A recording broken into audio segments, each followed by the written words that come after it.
Europe का एक ऐसा देश जो सेंटा क्लॉज का घर है। इस घर में कॉफी लवर है, ड्रिंक लवर है और मिल्क लवर की तो कोई कमी ही नहीं। दिन भर में जमकर पढ़ाई और काम और रात में मौज मस्ती यहाँ के लोगों का शौक है। इस देश में सौना में गर्मी लेने का और आर्टिफिशियल स्नो हाउस में ठंड का मजा लेने का मौका मिलता है। ये देश दुनिया का पहला खुशमिजाज देश, एक ऐसा देश जहाँ के बच्चों को 7 साल की उम्र में स्कूल में एडमिशन दिया जाता है। यहाँ चालान कटता है सैलरी के हिसाब से और इस देश में पढ़ाई और इलाज एकदम मुफ्त है। लेकिन ये कौन सा देश है? हम बात कर रहे हैं फिनलैंड की। तो देर किस बात की, अपना सीट बेल्ट बांधे अच्छे से और निकलते हैं फिनलैंड की शानदार और जानदार डिजिटल सफर पर। दोस्तों, पश्चिम में स्वीडन, पूर्व में रूस, उत्तर में नॉर्वे और दक्षिण में फिनलैंड की खाड़ी से घिरा फिनलैंड, जिसे न केवल यूरोप बल्कि पूरी दुनिया की सबसे खुशहाल देश माना जाता है। महज 56,19,880 लोगों की जनसंख्या वाला ये देश प्रति वर्ग किलोमीटर में केवल 18 लोगों की आबादी का घर है। यही कम जनसंख्या देश में सुकून और शांति बनाए रखने के साथ साथ इसे खुशहाल और विकसित बनाने में महत्वपूर्ण भूमिका निभाती है। भले ही आज ये देश अमीरी की दास्तान लिख रहा हो, लेकिन इसकी लगभग 14% आबादी आज भी ग्रामीण इलाकों में रहना बसना पसंद करती है। फिनलैंड 3,38,455 स्क्वायर किलोमीटर की दायरे में फैला एक छोटा सा देश है, लेकिन यहाँ कदम कदम पर खूबसूरती है, खुशहाली है और हंसमुख चेहरे खिलते नजर आते हैं, जिसकी वजह है नो करप्शन। जी हाँ, फिनलैंड में करप्शन नामक दीमक की बिल्कुल भी एंट्री नहीं है, तभी दिन दुगनी और रात चौगुनी तरक्की कर रही है। ये फिनलैंड को झीलों का देश भी कहा जाता है, क्योंकि यहाँ करीब 2 लाख छोटी बड़ी झीलें हैं, लेकिन सबसे ज्यादा संख्या फिनलैंड की राजधानी का ताज सजाए हेलसिंकी शहर में है। इसीलिए हेलसिंकी को आज ब्लू सिटी भी कहा जाता है। फिनलैंड के लोगों का नेचर काफी फ्रैंक टाइप का होता है। ये सैलानियों के साथ बहुत ही जल्दी घुल मिल जाते हैं और यही वजह है कि हर साल यहाँ हजारों में नहीं बल्कि लाखों में टूरिस्ट आते हैं, जिसकी वजह यहाँ की कॉफी भी होती है। फिनलैंड में 36 तरह की अलग अलग कॉफी टेस्ट करने का सुनहरा मौका मिलता है। यहाँ कॉफी लवर भरे पड़े हैं और एक रिपोर्ट से पता चलता है कि एक साल में यहाँ का एक इंसान करीब 12 किलो कॉफी अकेले ही कटक जाता है। इसीलिए यहाँ मिल्क कंजप्शन हो जाता है और फिनलैंड को उन देशों की लिस्ट में शुमार किया जाता है जहाँ सबसे ज्यादा दूध खर्च होता है। फिनलैंड वासी कानून के बड़े सख्त होते हैं भाई।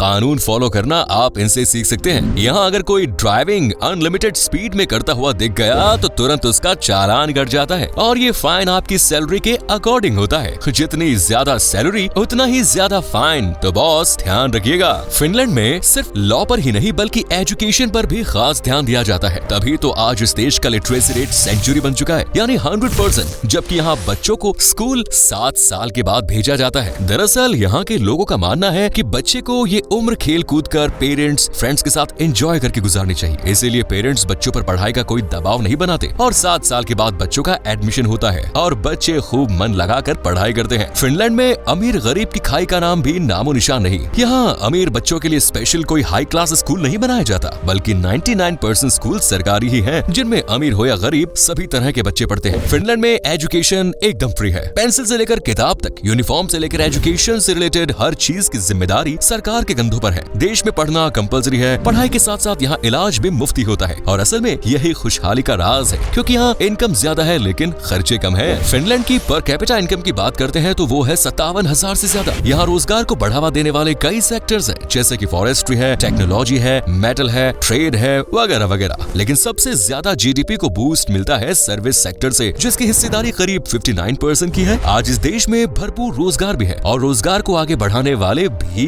इसीलिए फिनलैंड आज rich, highly educated, crime free countries की लिस्ट में शामिल है। फिनलैंड में दिन हो या रात, महिला हो या पुरुष, अकेले बेझिझक आराम से घूम सकते हैं। यहाँ न तो कोई चोरी चकारी का डर है और न ही लूटपाट का। इसीलिए अकेली महिला भी यहाँ रात में खुलेआम घूमती नजर आती है। जिस तरह अपने भारत में महिला को देवी के स्वरूप माना जाता है, ठीक उसी तरह फिनलैंड में भी महिलाओं की बहुत इज्जत होती है, जिसका जीता जागता सबूत है वोट देने का अधिकार। दोस्तों, फिनलैंड ही यूरोप का पहला ऐसा देश है जिसने महिलाओं को वोट देने के लिए अधिकार दिया और आज न सिर्फ यहाँ की महिलाएं वोट देती हैं, बल्कि हर सेक्टर में पुरुषों के मुकाबले खड़ी दिखाई देती है। चाहे दिन में ऑफिस में साथ में काम करना हो या रात में जमकर पार्टी एंजॉय करनी हो, यहाँ के लोगों में म्यूजिक और नाइट लाइफ एंजॉय करने का एक अलग ही क्रेज है। इसीलिए यहाँ आपको किसी न किसी घर में म्यूजिक की आवाज और थिरकते लोग जरूर दिखाई देंगे। दोस्तों, फिनलैंड एक ऐसा देश है जिस पर सूरज मामा 30 घंटे तक मेहरबान रहते हैं, यानी यहाँ कई बार 30 घंटे तक आपको सूरज की रोशनी दिखाई देगी और ऐसा करीब 73 दिनों तक होता है। जबकि 25 दिसंबर को मनाया जाने वाला क्रिसमस डे भी यहाँ की खूबसूरती में 4 चांद लगाता है और कहा जाता है कि सेंटा क्लॉज फिनलैंड के लैपलैंड से ही ताल्लुक रखते हैं और यही से सेंटा क्लॉज की शुरुआत हुई है। क्रिसमस इसके अलावा इस देश में कई त्योहारों की रौनक लगती है, जैसे कि फ्लो फेस्टिवल। अगस्त में दस्तक देने वाला ये त्योहार संगीत और कला के लिए जाना जाता है, जहाँ लोकल म्यूजिक की गूंज और बेहतरीन डांस का प्रदर्शन होता है। वहीं अगर फिनलैंड की संस्कृति, पुराने कल्चर और रीति रिवाज से रूबरू होना है तो हेलसिंकी फेस्टिवल में जरूर शामिल होइए। ये अगस्त से सितंबर के बीच चलता है। इस दौरान खूब खाना खिलाना, पिलाना और म्यूजिक डांस जमकर होता है भाई। इलोसारी रॉक, कोस्टिनन लोक संगीत महोत्सव, सेवोलिन्ना ओपेरा महोत्सव जैसे तमाम त्योहार भी इस देश को खुशियों की सौगात देने का काम करते हैं। सिर्फ त्योहार ही नहीं, फिनलैंड में कई अतरंगी अजीबोगरीब प्रतियोगिता भी होती रहती है। जैसे एक है वाइफ कैरिंग चैंपियनशिप। इस इवेंट में हस्बैंड अपनी वाइफ को कंधे पर उठाकर दौड़ाता है और इस प्रतियोगिता में जो विजेता होता है उसे उसकी वाइफ के वजन जितनी बियर दी जाती है, जो एकदम मुफ्त और बड़ी टेस्टी होती है। इसीलिए हर साल ऑर्गेनाइज होने वाले इस गेम में लोग बढ़ चढ़कर हिस्सा लेते हैं और इसे देखने के लिए सैलानियों का मेला लगा रहता है। इसी तरह यहाँ हर हफ्ते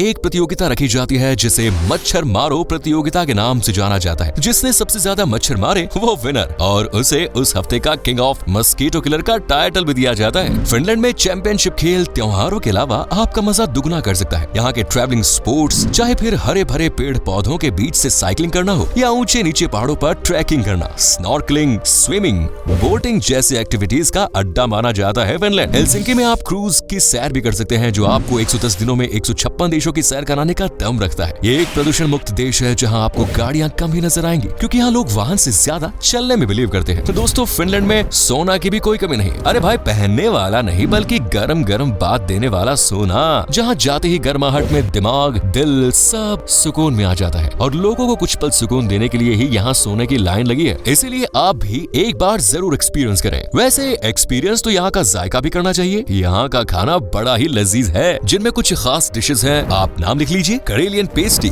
कलकुको, sauteed reindeer, creamy salmon soup जैसी तमाम डिश देख के आपके मुंह में पानी का फव्वारा फूट पड़ेगा। लेकिन अगर यहाँ के फेमस कैंडी टेस्ट नहीं की तो समझिए असली स्वाद टेस्ट ही नहीं किया। इस कैंडी का नाम है सालमेयाकी, जिसे बूढ़े जवान बच्चे सब बड़े ही शौक से खाते हैं और हर टाइम आपको इनकी जेब में ये कैंडी जरूर देखने को मिलेगी। अगर आप भी इस देश में आने की प्लानिंग कर रहे हैं तो अगस्त से जून तक ही अपना टाइम रखें, क्योंकि इस दौरान मौसम काफी सर्द और साफ होता है। यहाँ करीब 200 दिनों तक आसमान में रंग बिरंगी रोशनी दिखाई देती है, जिन्हें पोलर लाइट्स कहते हैं। ये नजारा किसी का भी दिल चुराने के लिए काफी है। फिनलैंड में एक होटल है जिसे आप बर्फ की दुनिया भी कह सकते हैं। होटल के अंदर एंटर करते ही आपको चारों तरफ सफेद बर्फ दिखाई देगी और कांच सा दिखने वाला ये होटल आपको बड़ा पसंद आएगा। वैसे पसंद तो आपको यहाँ के टूरिस्ट प्लेसेस भी आने वाले हैं, जहाँ कुदरत ने जमकर खूबसूरती की बरसात की, जिनमें पहला है राजधानी शहर हेलसिंकी। ब्लू सिटी नाम से फेमस ये शहर समंदरी किनारों, खूबसूरत नजारों, ठंडी मदमस्त हवा, स्वादिष्ट सी फूड के लिए जाना जाता है, जहाँ आप बोटिंग का लुत्फ भी उठा सकते हैं और इस शहर की सुंदर साफ सड़कों पर पार्टनर के साथ वॉक भी कर सकते हैं। इसके बाद आती है साइमा झील। मीठे पानी की ये झील 4400 स्क्वायर किलोमीटर में फैली है और देश के सबसे खास नजारों में से एक बेहद खास नजारा प्रदान करती है। यहाँ आप दुनिया की नजरों से ओझल हुई सील की एक प्रजाति का भी दीदार कर सकते हैं, जिसका नाम है साइमा रिंग्ड सील, और इन्हीं के नाम पर इस झील को अपना नाम साइमा मिला है। लेम्मेनजोकी नेशनल पार्क में आप अतरंगी हरकतें करते जीव जंतुओं को देख सकते हैं। ये नेशनल पार्क लगभग 2850 वर्ग किलोमीटर में फैला है। यहाँ बर्फ से ढकी हरियाली मन को शांति पहुँचाती है, जबकि देश की तीसरी बड़ी झील एनारी झील पर आप कुछ पल शांति सुकून के बिता सकते हैं। ये झील लैपलैंड में स्थित है और 1040 वर्ग किलोमीटर का दायरा रखती है। हैम कैसल, जिसे आज तवास्तिया